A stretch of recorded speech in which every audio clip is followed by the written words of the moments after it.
This little electric jug is one of my favourite things. I found it in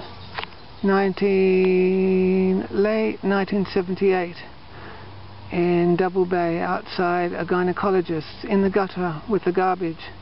It's in the garbage. I was a bit nervous about using something that had been involved in the medical industry or something, but I flushed it out a few times and it made a good cup of tea or coffee after that.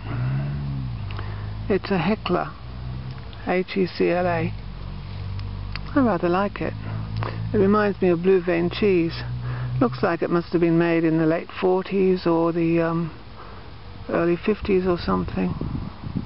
A bit dusty. I just gave it a wash. I don't use it too much. The elements are a bit hard to get nowadays, but I've got a few spare elements, and this isn't quite the size for it, but it's big enough. That one would do.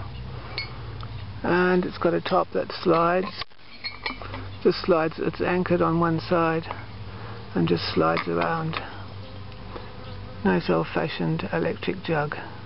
Of course, they're all made of heatproof plastic nowadays. But I was rather pleased with myself for finding something in the gutter and making use of it. It's quite pretty.